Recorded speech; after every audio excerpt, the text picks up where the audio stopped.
கோவை மாவட்டம் பொள்ளாச்சியில் 1965ஆம் ஆண்டு நடைபெற்ற ஹிந்தி எதிர்ப்பு போராட்டத்தில் ஈடுபட்ட நபர் நமது தந்தி டிவிக்கு பிரத்யேக பேட்டி அளித்துள்ளார். அதனை பார்க்கலாம்.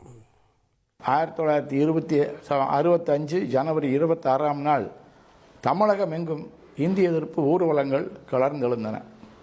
அதில் பொள்ளாச்சியிலே நாங்களும் ஊர்வலம் நடத்தினோம். ஊர்வலத்தை ஒரு மாணவர் தலைவர் என்ற முறையிலே நான் வழிநடத்தி சென்றேன். அதில் என்னோடு இருந்த ஒரு மாணவன் அல்ல, ஆனால் ஒரு இளைஞன், என்னோடு படித்தவன். அவர் 7வது வரை என்னோடு படித்தவன். அவன் பெயர் பாலசுப்ரமணியம். அந்த பாலசுப்ரமணியத்திலே என்ன சொல்லியிருந்தேன் என்றால், இரவோடு இரவாக இந்த பெயர் பலகையை, தலைமை தபால் அலுவலக அஞ்சலகத்தினுடைய பெயர் பலகையை இழுத்து கீழே சாய்த்து விட வேண்டும், அதற்குரிய ஏற்பாடுகளை செய்ய என்று சொல்லியிருந்தேன்.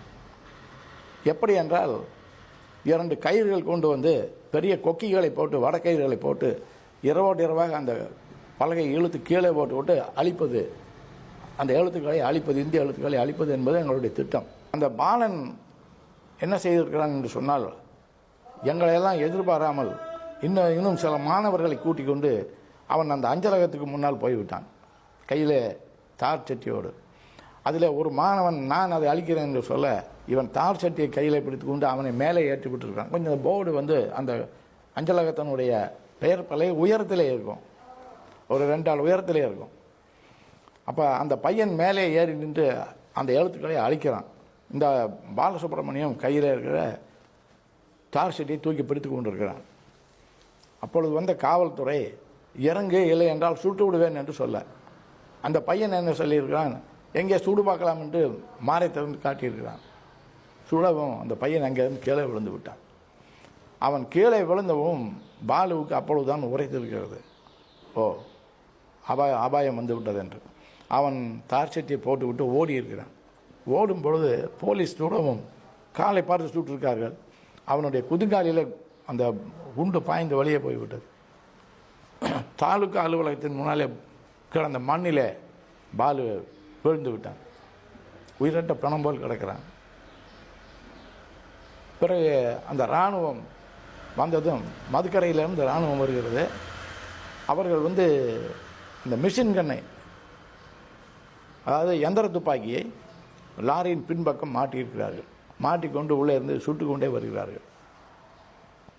கண்ணில் பட்டவர்களெல்லாம் சுடுகிறார்கள், கண்மண் தெரியாமல் சுடுகிறார்கள். நிராயுதபாணிகளாக நின்ற மக்களை இராணுவம் கண்மூடித்தனமாக சுட்டு கொன்றது.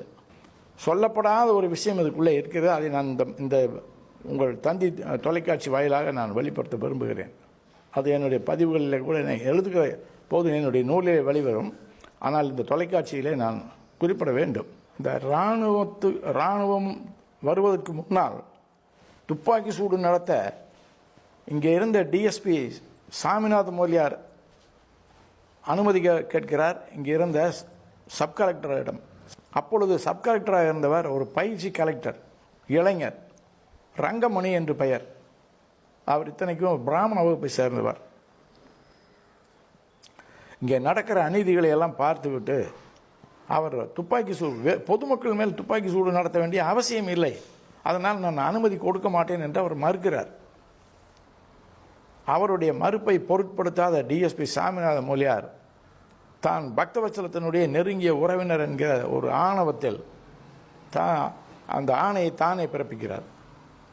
வருவதை நாம் எதிர்கொள்ளலாம், அரசு நம் வசம் இருக்கிறது, முதலமைச்சர் நான் செய்வது எதுவாக இருந்தாலும் தன்னை ஆதரிப்பார் என்கிற ஒரு திமிரில் அவர் அந்த ஆணையை தானே பிறப்பிக்கிறார். இந்த கலகம் ஏற்பட்டு இத்தனை மக்கள் உயிரிழப்பதற்கு மூல காரணமாக இருந்தவர் அந்த சாமிநாத மோலியார் தான். எங்கள் தாத்தா வந்து ஆசிரியராக இருந்தாருங்க. இங்கே ஒரு மரப்பாட்டை ஸ்கூலுன்னு ஒன்று இருக்குங்க பல்லர் ரோட்டில். அதில் வந்து அவர் ஒர்க் பண்ணிகிட்டு இருந்தார். அவர் ட்ரைனிங்கெல்லாம் பெரியாரோட இதில் தான் அவங்க அண்ணா தலைமையில் நடத்திட்டு இருந்தார். அப்போ தான் அந்த ட்ரைனிங் ஸ்கூலில் அவர் முடித்து அப்புறம் வேலைக்கு வந்தார். அதனால் அவங்க அந்த போராட்ட வலிமை இருக்குது. அதனால் அங்கே வந்து மக்கள் இந்தி போராட்டம் நடக்குது. இப்போ மக்கள் கூட்டமாக வர்றாங்க. அப்போ வந்து பள்ளிக்கூடங்களை இப்போ இந்த மாதிரி பிரம்மாண்டமான கட்டடங்கள் இல்லைங்க, எல்லாம் குடிசை அந்த மாதிரி தான் இருந்தது. அப்போ அந்த பாலகோபார வீதி வரும்போது அதை எரித்தாங்க. முதல்ல அதை எரிச்சிட்டு அப்படியே மரப்பேட்டை வர்றாங்க.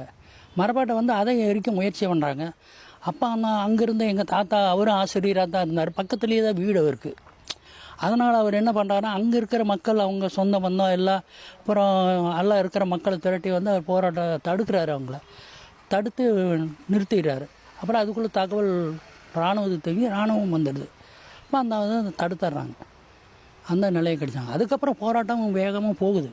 இங்கே ஒரு போஸ்ட் ஆஃபீஸ் இருக்குங்க, நான் எங்கள் ரோட்லேயே ஒரு போஸ்ட் ஆஃபீஸ், அதை இறக்கி மறித்து வந்தாங்க, எல்லாம் தடுத்துட்டாங்க.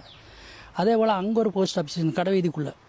அப்புறம் தபால் நிலையத்துக்கு முன்னால் ஏறி அந்த இதை அழிக்க முயற்சி பண்ணுறாங்க. அப்போ வந்து இராணுவம் ஃபயரிங் நடக்குது. இந்த போராட்டத்தில் நிறைய ஆனால் இழந்துருக்காங்க. உங்களுக்கு வால்பாறை, பொள்ளாச்சி, உடுமலைப்பேட்டை, ஆலியாறு, அம்பராம்பாளையம் அப்படி குமுக்க போட்டு தான் எரிச்சாங்க இராணுவம். எல்லாம் 144 தடையாச்சுங்களா, யாரையும் உள்ளே விடலை, பக்கம் யாரும் வரல. எல்லோரும் பார்த்தவங்கள புகை 2-3 நாளைக்கு எரிஞ்சிட்டே இருந்ததுன்னு சொல்லுவாங்க. ஆனால் மக்களை யாரும் பக்கவே போடல. ஏன்னா 147ங்க, எங்கே உங்களுக்கு வேட்டி கட்டிட்டு போனாவே சுட்டு தள்ளிடுவாங்க.